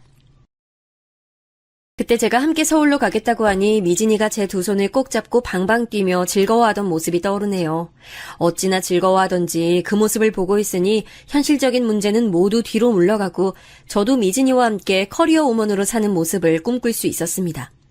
그날부터 미진이와 저는 틈날 때마다 산에서 나무를 캐 두고 장이 서는 날에 내다 파는 식으로 조금씩 돈을 모아뒀습니다. 그리고 나중에 우리가 떠난 후 부모님들께서 놀라실까 걱정이 돼서 너무 놀라지 마시라고 편지를 써두기도 했어요. 그렇게 시간이 흘러 미진이와 저는 중학교를 졸업했습니다. 하지만 바로 서울로 떠날 수는 없었어요. 서울로 가는 열차표 값이 생각보다 아주 비쌌거든요. 결국 우리는 당분간 돈을 더 모은 뒤 서울에 가기로 했습니다. 미진이는 농사일을 도우며 조금씩 돈을 모았고 저는 인근 마을 공장에 여공으로 들어가 돈을 모으기 시작했어요. 그렇게 바쁘게 시간을 보내다 보니 어느덧 1년의 세월이 흘러버렸습니다. 그래도 차곡차곡 모이는 돈을 보니 서울에 갈 날이 얼마 안 남았다는 생각이 들어 참 설레더군요. 그런데 어느 날 평상시처럼 공장에서 퇴근해 집으로 가던 저는 언덕길에 서 있던 미진이를 발견했습니다. 미진이는 누구에게 맞은 듯 뺨이 퉁퉁 부어 있었고 머리는 산발에 얼마나 울었는지 눈이 새빨갰습니다. 미진아, 너 얼굴이 왜 그래? 누구한테 맞은 거야? 영수가, 나 어떡해? 나 다음 주에 결혼한대. 제가 들은 미진이의 말은 충격적이었습니다. 미진이의 부모님께서 이야기 한번 하지 않으시고 인근 마을의 40대 남자에게 미진이를 시집 보낼 예정이라는 겁니다. 그것도 바로 다음 주의 말이에요. 부모님 말씀을 들은 미진이는 당연히 얼굴도 본 적 없는 아저씨와 결혼하기 싫다고 난장을 부렸고요. 거기에 미진이 아버지는 막내딸 기를 죽인답시고 뺨을 때리고 어디 성한 곳 하나 없을 정도로 몸 구석구석 몽둥이 찜질을 했다는 겁니다. 미진이는 제게 이야기를 하는 동안 내내 부은 눈덩이를 손등으로 문질러가며 엉엉 울었습니다. 어떻게 돈 좀 있다고 날 40대 아저씨한테 시집을 보내려고 해. 내 부모님이지만 나 정말로 부모님을 이해할 수가 없어, 영수가. 저는 바로 다음 주에 미진이가 얼굴 한 번 안 본 남자에게 시집을 가야 한다는 얘기를 듣자 마음이 급해졌습니다. 원래라면 조금 더 돈을 모아야 했지만 시간이 없다고 생각이 들더군요. 저는 미진이의 손을 꼭 잡고 말했습니다. 미진이, 너 지금 집으로 들어가면 붙잡혀서 못 나올 수도 있어. 그러니까 오늘은 우리 집에서 자고 내일 같이 서울로 떠나자. 오늘 너희 집에서 잤다간 너까지 부모님께 뭐라 한 소리 들을 거야. 그럼 우리 계획 다 물거품 될지도 몰라. 오늘은 이대로 돌아가고 내일 내가 짐 들고 틈을 봐서 우리 다니던 중학교 근처로 나올게. 새벽 일찍 나올 테니까 그때 만나. 저는 미진이가 너무 걱정됐지만 어쩔 수 없어서 알겠다고 했습니다. 미진이와 헤어진 잠깐 사이 내내 초조한 마음이 들더군요. 저는 가족들이 전부 잠든 사이에 짐을 다 싸놓고 편지를 베개 밑에 둔 다음 새벽이 되길 기다렸습니다. 그리고 드디어 어스름한 새벽에 저는 집을 나와 미진이를 만나러 갔습니다. 얼마나 일찍 나와 기다리고 있었던 건지 미진이의 머릿수건에는 새벽 이슬이 매달려 있더군요. 우리는 서로를 보자마자 말없이 함께 걷기 시작했습니다. 열차를 타기 위해서 역까지 가야 했는데 거리가 한참 멀어 부지런히 걸어야 했거든요. 해가 뜨고 거리를 걷는 사람들의 수가 늘어나는 게 느껴졌지만 우린 열차 하나만 생각하고 걸었습니다. 혹시라도 부모님들께서 쫓아오시진 않을까 무서움에 뒤도 몇 번씩 돌아보기도 했습니다. 그렇게 열심히 걷다 보니 아침 첫 차 시간에 맞춰 열차역에 도착할 수 있었어요. 열차를 타려는 사람들이 표를 사기 위해 길게 줄을 서는 걸 보고 저랑 미진이도 같이 줄을 섰죠. 줄이 점점 줄어들고 미진이와 제가 표를 살 차례가 됐습니다. 그런데 표 2장 값을 확인해 보니 정말 말도 안 되게 아주 조금 표값이 모자란 거예요. 그동안 저는 공장에 다니면서 번 돈의 대부분을 부모님과 오빠들에게 드렸는데 그 때문인지 제가 모은 돈이 특별히 더 부족했던 것 같더라고요. 미진이와 저 2사람 중 딱 1명만 열차에 탈 수 있다는 걸 알게 된 후 저는 울먹이는 미진이의 손을 잡고 말했습니다. 미진아, 네가 먼저 서울로 올라가. 말도 안 돼. 내가 너 없이 어떻게 혼자 서울로 가? 갈 수 있어. 내가 얼른 돈 더 벌어서 따라가면 되잖아. 그러니까 이 돈도 받아. 그리고 서울 가서 먼저 정착해. 못 받아. 네가 얼마나 힘들게 모은 돈인데. 너 지금 아니면 너네 부모님 쫓아와서 모르는 아저씨랑 결혼시키려고 난리칠 텐데 가만히 잡혀서 결혼할 셈이야? 받아, 어서. 제가 미진이의 손에 돈을 억지로 쥐어주자 미진이는 두 눈에 눈물을 그렁그렁 매단 채 돈을 받아들었습니다. 뒤에 있던 사람들이 왜 이렇게 오래 걸리냐고 소리쳤던 탓에 저는 옆자리로 빠져서 미진이가 표 사는 모습을 지켜봤습니다. 미진이는 표를 손에 꽉 쥐고 계속 눈물을 흘렸습니다. 저는 미진이의 팔에 팔짱을 끼고는 열차 앞까지 걸어가며 이런저런 이야기를 했습니다. 미진아, 서울 가면 눈 뜨고 코 베인다더라. 그러니까 모르는 사람은 여자든 남자든 다 조심해야 돼. 그리고 멋진 커리어 우먼 되면 나 잊지 말고. 내가 나중에 서울 올라가면 꼭 아는 체 해야 된다. 알았지? 지지배, 내가 널 어떻게 잊어. 저는 그날 미진이가 무사히 열차에 올라타 앉는 것까지 지켜봤습니다. 창가 좌석에 앉아 제게 손을 흔드는 미진이에게 저도 마찬가지로 손을 흔들어주고 난 뒤 전 다시 집으로 돌아갔습니다. 아니나 다를까 우리 집에선 난리가 났더군요. 그날 편지를 보고 무슨 상경이냐 이야기하던 부모님께 맞기도 많이 맞았어요. 저는 미진이가 서울로 떠난 이후 계속 인근 마을의 공장에서 여공으로 일했습니다. 그리고 얼른 미진이를 따라가야지 생각하며 받은 임금에서 꼬박꼬박 얼마씩 떼어내 저축도 했죠. 그런데 시간이 지날수록 조금씩 두려움이 생겼습니다. 옆에서 가족들이 여자 혼자 서울에 가면 얼마나 무서운 일을 당할 수 있는지 하도 울려댔기 때문이었어요. 그런 이야기를 들으니 미진이가 너무도 걱정되더군요. 혹시나 미진이에게 무슨 일이 생긴 건 아닌지, 어떻게 나한테 편지 한 번을 안 붙이는지 속상한 마음도 있었고요. 결국 저는 몇 년 동안 서울에 올라가지 못하고 고향에서 성년을 맞이했습니다. 공장에서 실력자로 인정받아 표를 살 수 있을 정도로 돈도 많이 모았지만 저는 계속 고향에서 뭉그적거렸습니다. 미진이의 생사 안부도 모르고 연락도 끊어져 서울에 관한 생각이 조금 꺾인 탓이었죠. 그런데 성인이 되고 얼마 지나지 않아 부모님께서 공장에서 돌아온 저를 앉혀놓고 이야기를 하시는 게 아니겠어요? 영수가, 너도 이제 성인 됐으니까 시집가야 하지 않겠니? 이대로 시기 놓치면 금세 노처녀 될 텐데 그건 안 될 말이고. 그래서 우리가 열심히 짝을 찾아봤어. 짝이요? 지금 저보고 결혼하라는 말씀이신 거예요? 그래. 이번에 중매쟁이한테서 좋은 혼초가 들어왔대. 돈도 잘 벌고 집안도 좋더라. 나이 많은 게 조금 흠이지만 너야 마음 맞는 남자도 없으니까 그냥 만나봐도 나쁘지 않은 것 같은데 어때? 그분 이름이 뭔데요? 저는 설마 하는 마음에 부모님께 상대 남자의 이름을 물었습니다. 그런데 이럴 수가, 남자의 이름이 미진이네 부모님께서 미진이와 결혼시키려고 했던 남자와 같은 겁니다. 충격을 금치 못했어요. 몇 년 동안 미진이를 따라서 서울로 간다는 생각만 하고 계속 뭉그적거린 여파가 절 이렇게 만든 거라는 생각이 들었습니다. 엄마, 전 그분과 결혼하고 싶지 않아요. 네가 아직 만나본 적이 없어 그래. 만나면 생각 달라질 수도 있어. 남녀 사이 일은 직접 겪어봐야 하지 않겠니? 싫어요. 그 남자 미진이네 부모님이 미진이랑 결혼시키려고 했던 남자잖아요. 뭐라고? 너 설마 미진이하고 연락하는 거야? 아니면 어디서 또 헛바람이 들어서는 하늘 같은 부모 말씀에 토를 달어? 그리고 돈 많은 사돈 두면 네 오빠들이 얼마나 기가 살고 좋겠어. 이기적으로 굴지 말고 가족을 위한 길이 뭔지 잘 생각해봐.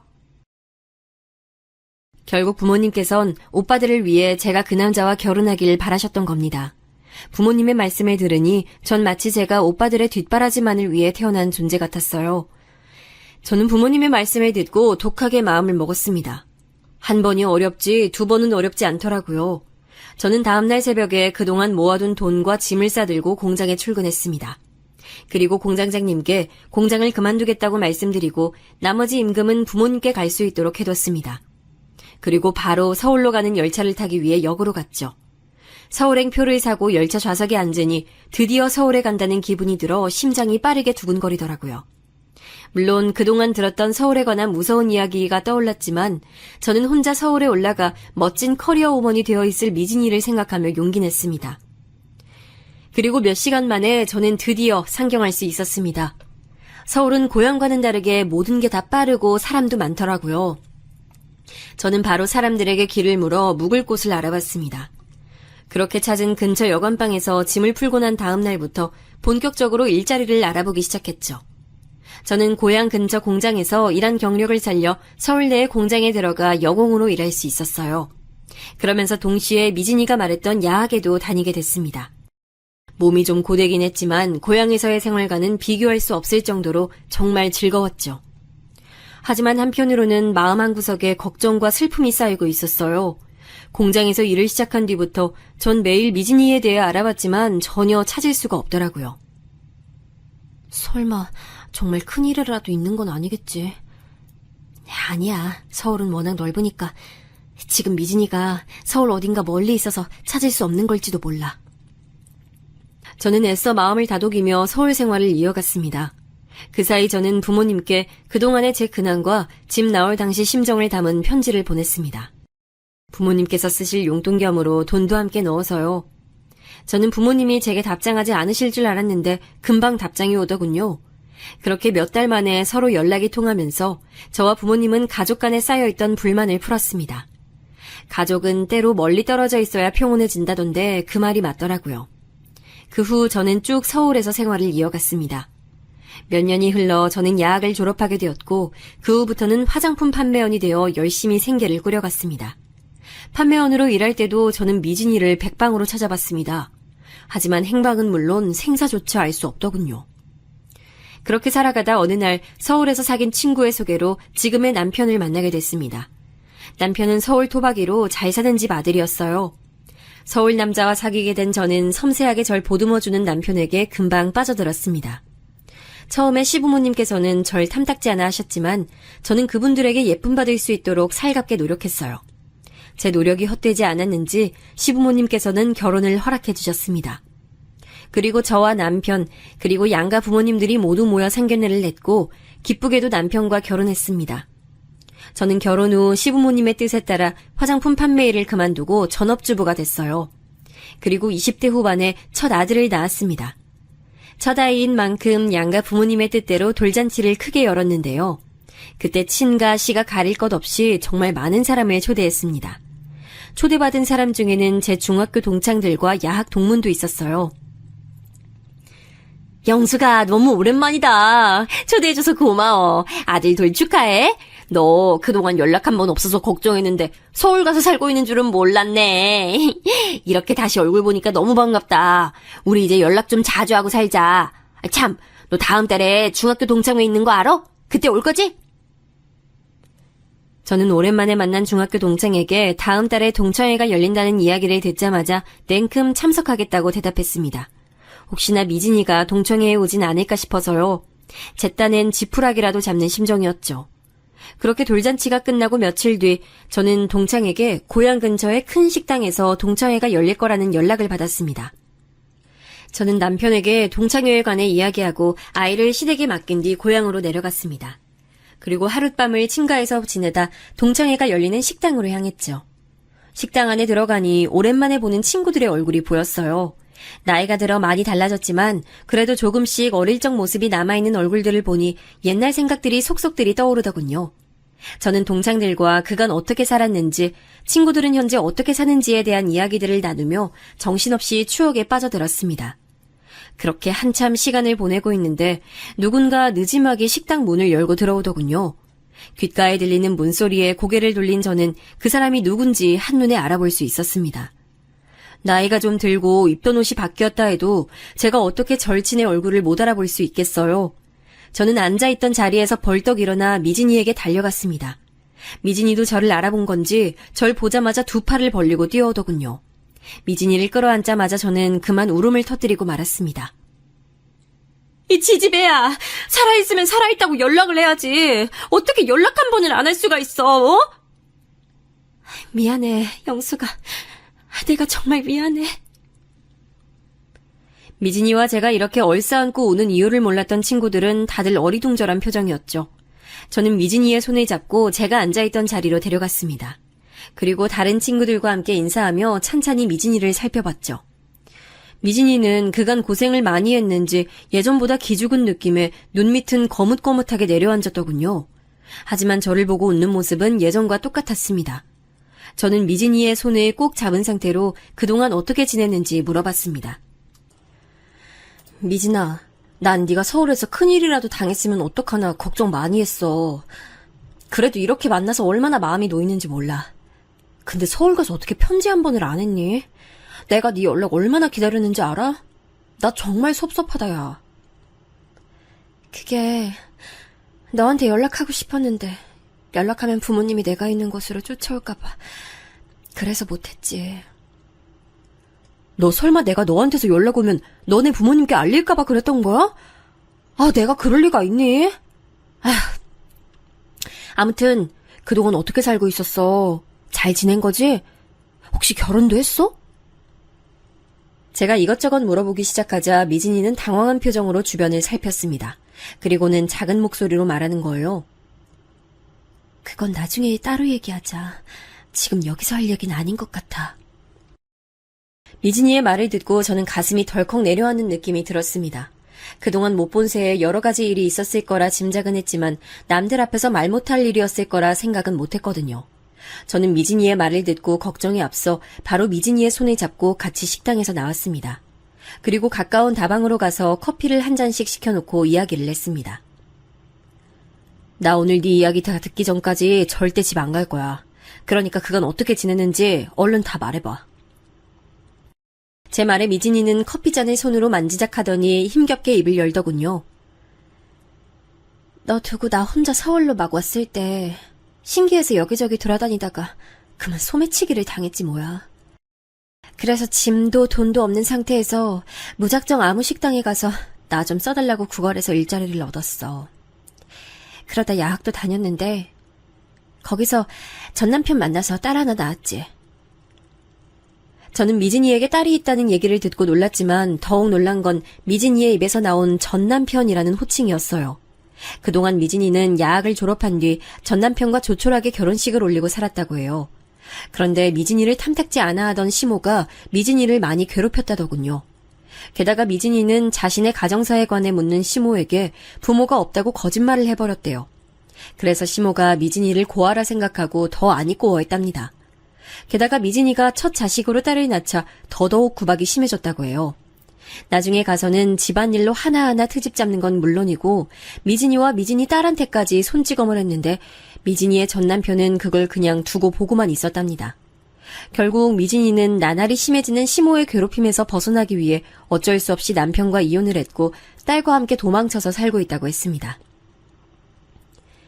근데 애 딸린 여자 혼자서 일 찾고 있는 걸 알면 사람들이 나한테 일을 안 줘.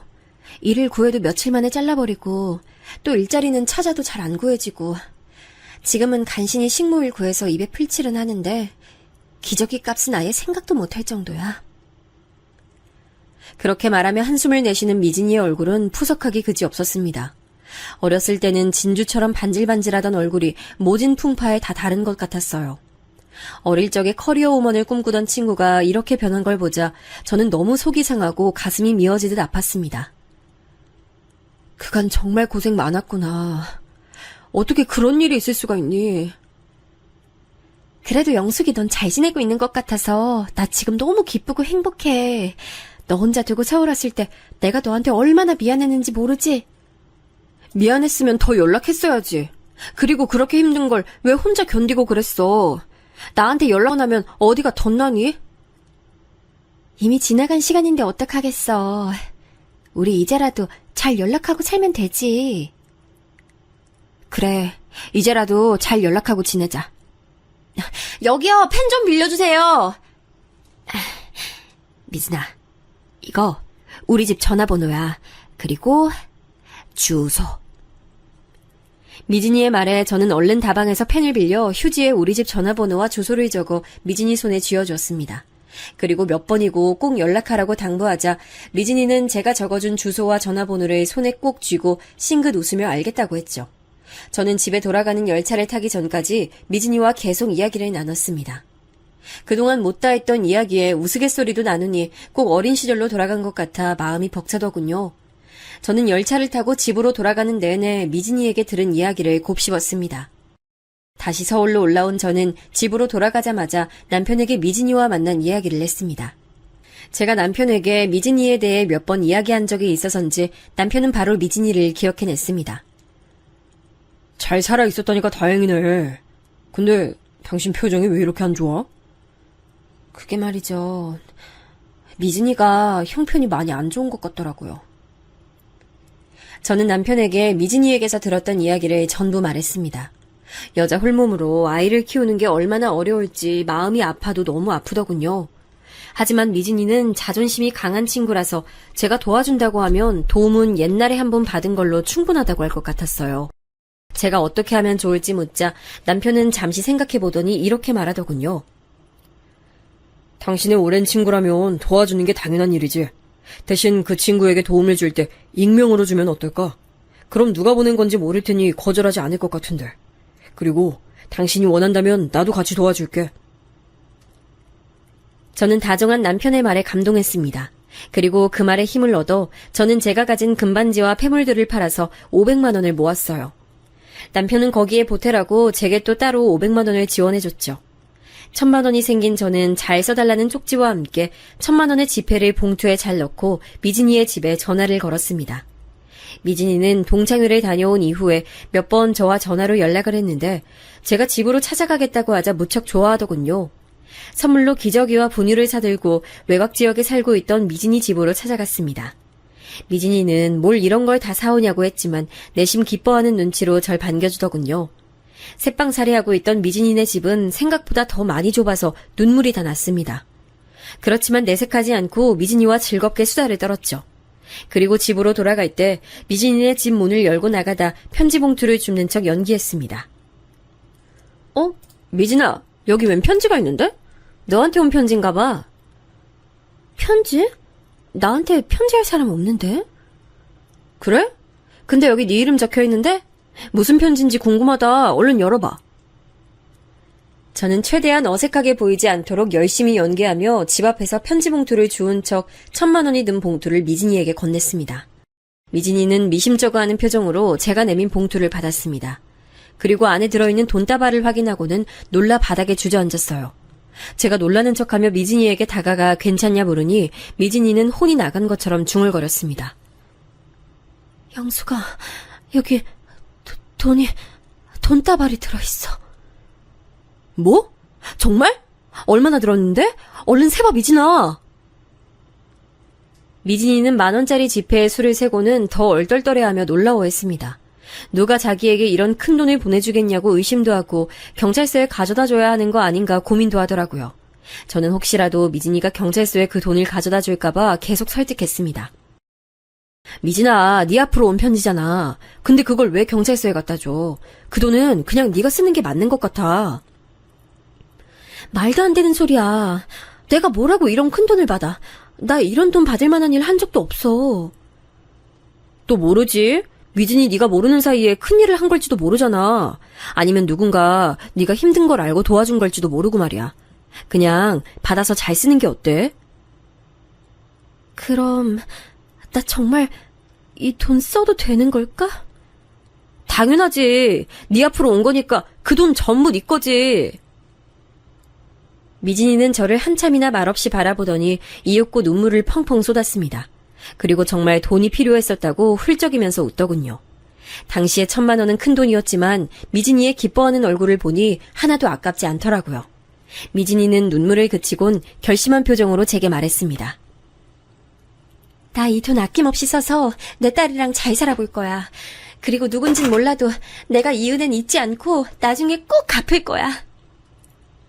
그래, 미진아. 정말 잘 생각했어.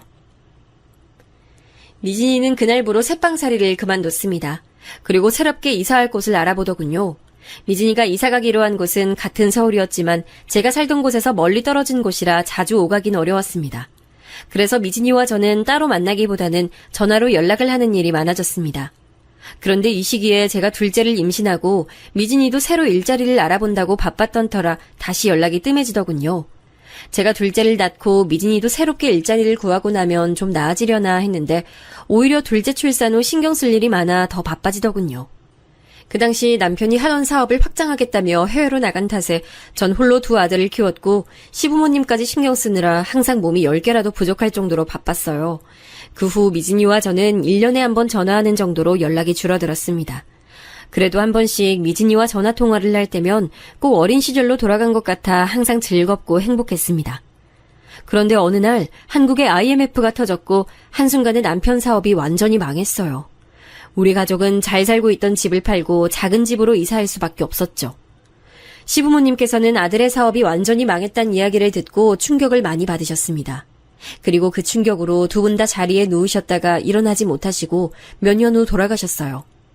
저는 남편이 망해버린 사업을 살리려고 바쁘게 노력하는 동안 아들들의 뒷바라지를 위해 다시 화장품 판매 일에 뛰어들었습니다.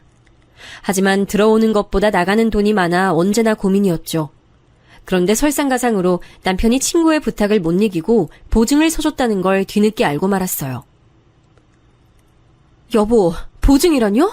보증 절대 안 돼요. 그 녀석 내 제일 오래된 친구야. 그런 친구가 정말 힘들다고 도와달라는데 어떻게 안 도와줘. 그러다 친구가 도망이라도 가면요. 그땐 어떡하라고요? 그렇게 걱정 안 해도 돼. 그 친구 얼마나 의리 있는 녀석인데 날 봐서라도 절대 도망가지 않을 거야. 하지만 남편의 바람과는 다르게 남편의 친구는 남편이 보증을 서준 뒤 빚을 갚는 대신 그대로 잠적해버렸습니다. 우리는 사업도 망했는데 하루아침에 남편 친구의 빚까지 전부 떠안게 된 거죠. 남편은 친구 대신 빚을 갚느라 평일엔 택시기사로 일하고 주말엔 공사판에 나가 일했습니다. 돈이 되는 일이라면 하루에도 2가지, 3가지씩 일을 해야 했습니다. 저도 낮에는 화장품을 판매하고 저녁엔 집에서 부업을 하며 돈을 벌었어요. 하지만 빚을 다 갚기에는 버는 돈이 턱없이 부족했습니다. 자식들 번듯하게 직장 잡고 살게 하려면 어떻게든 대학교에 보내야 하는데 등록금을 알아보니 금액이 상당해 걱정이 이만저만이 아니었죠. 저는 화장품 판매와 부업으로 들어오는 돈을 아껴 일부는 빚을 갚고 남은 돈은 생활자금으로 쓰고 있었습니다. 하지만 생활은 더욱 쪼들릴 뿐이었어요. 그래서 저는 부끄럽지만 조금이라도 돈을 빌려줄 사람을 찾아 이곳저곳에 연락을 돌렸습니다. 근데 돈이라는 것은 오래된 친구 사이도 갈라서게 만드는 것이더군요. 제가 돈을 빌리려고 전화 연락을 돌리자 그간 제가 친한 사이라고 생각했던 친구들로부터 모든 연락이 끊긴 겁니다. 그땐 정말 창피하고 수치스러웠어요. 그때 저보다 더한 배신을 겪은 남편은 보증을 서준 친구가 도망간 일에 충격을 받아 마시지도 않던 술을 자주 마시기 시작했죠. 아침에 일어나자마자 술을 마시고 저녁에도 잠들기 전까지 술을 마시는 겁니다. 공사판에서 허리를 다쳤을 때는 술을 더 마시더군요. 그때를 기점으로 남편은 아예 온종일 술만 마시게 됐습니다. 저는 기운내라고 하며 어떻게든 같이 이겨내보자고 했지만 의지가 꺾인 남편은 우울증까지 걸렸습니다. 이렇게까지 되니 생각나는 사람은 딱 한 사람뿐이더군요. 바로 미진이었어요. 저는 미진이에게 전화할지 말지 많이 고민했습니다. 남편의 사업이 망한 뒤부터 너무 정신없이 살아서 미루고 미루다 결국 10년 동안 미진이와 연락 한 통을 제대로 못했었거든요. 그런데 10년 만에 전화해서 한다는 말이 돈 좀 빌려달라는 말이라면 어떻게 들리겠어요? 저는 너무 염치도 없고 부끄러워서 차마 미진이에게 전화할 수가 없었습니다. 그날 이후로 저는 다른 누구에게도 연락하지 않고 묵묵히 제 일을 하며 살았습니다. 가끔 아들들의 앞날을 생각하면 눈앞이 캄캄했지만 어쩔 수 없는 일이었죠. 그러던 어느 날 밤 일에 지쳐 잠시 이불에 누워 있었는데 미진이 생각이 나더군요. 잘 지내고 있을까 생각하던 차에 갑자기 핸드폰이 울렸습니다. 핸드폰 화면을 확인해 보니 전화한 사람이 바로 미진이었어요. 저는 깜짝 놀라 서둘러 전화를 받았어요.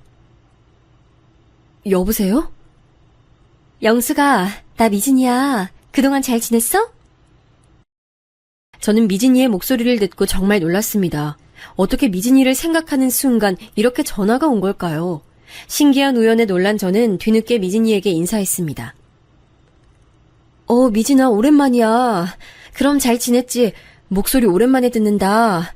무슨 일 있어? 무슨 일 있기는 난 잘 지내고 있었지. 그보다 영수가, 너 다른 사람들한테 돈 빌려달라고 전화했다면서 중학교 동창 양이가 말해주더라. 저는 미진이의 말에 너무 부끄러워서 전화를 끊고 싶었습니다. 저와 연락을 끊은 많은 사람처럼 내 하나뿐인 절친에게도 결국 버림받는구나 싶어 눈물이 나더군요. 저는 애써 떨리는 목소리를 감추며 미진이에게 말했습니다. 맞아. 남편 사업 망한 뒤에 남편이 보증까지 잘못 써서 빚이 많아졌거든. 그래서 돈 좀 빌리려고 연락했더니 다들 거절하고 연락을 끊더라. 너 혹시 내가 너한테 돈 빌려달라고 연락할까봐 미리 선수 쳐서 전화한 거야? 그런 거라면 걱정하지 마. 그런 말 안 할 거니까. 그게 무슨 소리야, 이 지지배야. 그리고 왜 그런 말 안 한다는 건데? 오히려 나한텐 그런 말 해야 하는 거 아니야? 뭐? 그게 무슨 말이야? 진짜 섭섭하다, 영수가. 네가 나한테 전화하기만 기다렸어. 제가 미진이의 말에 어리둥절해하며 되묻자 미진이는 어렸을 때의 그 자신만만한 목소리로 제게 말했습니다. 영수가, 나 사실 다 알고 있었어. 그 1,000만 원 네가 나한테 준 거란 거. 저는 단 한 번도 미진이에게 그 일에 대해서 내색한 적이 없었어요. 그런데 미진이가 모든 사실을 알고 있다는 말에 깜짝 놀랐습니다.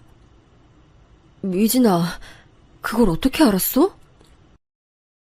내가 왜 몰라. 그때 네 얼굴 보자마자 딱 알았어. 정말 고마웠어, 영수가. 그 돈이 나한테 얼마나 큰 도움이 되는지 몰라. 정말 그때 네 도움 없었으면 난 지금쯤 어떻게 됐을지 상상도 안 가. 영수가, 그때 내가 했던 말 기억나? 내가 은혜 꼭 갚을 거라고 했던 거. 내가 좀 늦었지? 이제 내가 너한테 진 빚 갚을게. 미진이는 제게 빠른 시일 내에 만나자고 했습니다. 그리고 핸드폰 문자로 장소를 보냈죠. 저는 이게 맞나 싶었지만 제 코가 석자인지라 눈 딱 감고 미진이를 만나러 갔습니다. 미진이가 만나자고 한 은행 앞에서 쭈뼛거리며 서 있으니 약속 시간에 딱 맞춰 미진이가 나오더군요. 저를 본 미진이는 제 손을 잡고는 오랜만에 본다며 웃으며 인사하고 저와 함께 은행으로 들어갔습니다. 은행에는 사람들이 참 많았는데 들어가자마자 은행 직원이 나와 너무나 당연하다는 듯이 미진이와 저를 VIP실로 데려가는 겁니다. 제가 놀라 당황하는 사이 미진이는 자연스럽게 은행 직원에게 무언가 이야기하더군요. 그리고 제게 빚이 어느 정도 남았냐고 물어보길래 솔직하게 남은 빚에 대해서 전부 말했습니다. 그러자 미진이는 그 자리에서 제게 남아있던 빚에 맘먹는 돈을 이체해줬습니다. 미진아, 이렇게나 큰 돈을 지금 나한테 주는 거야? 너 괜찮아? 당연히 괜찮지? 나 그동안 돈 많이 벌었어. 그리고 이 정도는 네가 나한테 줬던 돈 생각하면 한참 모자라지. 걱정 말고 받아. 하지만 아무리 생각해도 내가 준 돈은 이런 큰 돈에 비할 바가 못했는데. 정말 고마워, 미진아. 고마워하긴 일러, 지지배야. 나 너한테 진 빚 다 갚으려면 아직 한참 남았는데? 따라와봐. 저는 갑자기 눈앞에 생긴 큰돈에 정신을 못 차리다가 간신히 미진이를 따라갔습니다. 미진이는 저를 어떤 멋들어진 건물의 커다란 상가 앞으로 데리고 갔죠. 이제 막 음식점 간판이 달리고 짐이 들어오는 상가 건물을 보며 의아해하니 미진이가 씩 웃으며 제게 말했습니다. 영수가, 앞으로 네가 직접 운영할 가게야. 나 그동안 돈 많이 벌었다고 했지? 내가 사실 프랜차이즈 음식점 운영 중이거든. 이번에 이 건물에 분점 내기로 해서 막 공사 들어간 참이야. 여기 공사 끝나면 가게랑 건물까지 다 넣어줄게. 미진이가 말한 프랜차이즈 음식점은 몇 번이나 공중파 방송에도 나온 유명한 음식점이라 아주 잘 알고 있었어요. 그런데 그런 유명 음식점의 주인이 미진이일 줄이야. 저는 꿈에도 몰랐어요. 저는 건물과 분점까지 통째로 넘긴다는 미진이의 말에 놀라서 얼른 거절했습니다. 뭐? 아니야, 미진아. 조금 전에 네가 내 빚 갚아줬잖아. 나 이렇게 큰 거 못 받아. 이게 크긴 뭐가 커. 내가 제일 힘들고 어려울 때 네가 날 도와준 거에 비하면 이 정도 아무것도 아니야. 그냥 받아줘, 영수가. 자잘한 문제는 내가 다 해결해놨으니까 걱정할 일 없어. 오늘부터 이 건물 주인은 너야. 저는 미진이가 주는 서류 봉투에 너무 놀라고 당황해서 아무 말도 못했습니다. 미진이가 내민 서류 봉투는 몇 년이고 빚에 허덕이느라 지칠 대로 지친 저에게 마치 하늘에서 내려온 금 동아줄 같았어요. 저는 미진이에게 정말 고맙고 미안해 울먹이면서 연신 고맙다는 말을 전했습니다. 미진아, 내가 이 빚 나중에 꼭 갚을게. 고마워. 정말 고마워. 얘가 뭐라는 거야. 내가 진 빚을 갚은 건데 네가 또 빚을 갚겠다고 하면 어떡해. 그러지 말고 행복하게 잘 살아. 그게 나한테 더 기쁜 일이니까. 미진이의 말에 저는 너무 고마워 어쩔 줄 모르겠더군요. 결국 저는 미진이의 선물을 받기로 했습니다. 그날 전 바로 남편에게 모든 빚을 다 갚았다고 말했고 또 미진이가 제게 분점과 건물을 준 것도 말했죠. 남편도 제 말을 듣고 난 이후에 정말로 놀라워하면서 동시에 눈시울을 붉혔습니다. 저는 남편과 서로 부둥켜 안고 한참 울었습니다. 그날부터 우리 가족은 미진이가 내준 상가 건물에서 살기 시작했습니다. 아래층에서는 가게를 운영하면서 차곡차곡 돈을 모으기 시작했고요. 분점이었지만 미진이네 음식점은 사람들한테 인기가 많아 매일매일 많은 사람이 찾아와 문정성시를 이뤘어요. 사실 굵직한 큰 빚 말고도 자잘한 빚이 좀 있었는데 덕분에 가게에서 번 돈으로 그 빚들도 다 갚을 수 있었어요. 남편도 음식점에서 같이 일하면서 우울증에서 벗어나게 됐고요. 다시금 밝아진 남편은 가게에서 번 돈을 조금씩 모아 같은 상가 건물에서 작은 사업을 시작했습니다. 시기가 안 좋았을 뿐 남편은 원래 사업 체질이라 금방 돈이 다시 늘기 시작하더라고요. 덕분에 우리 아들들도 무사히 대학교에 보낼 수 있었습니다.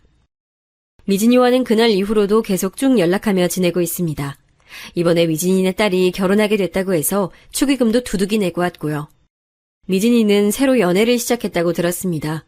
이야기를 들어보니 미진이와 사정이 비슷한 남자분이라고 하는데 그동안 아이 키우랴 일하랴 바빴던 미진이의 얼굴에서 오랜만에 꽃이 피어나는 듯 하더라고요.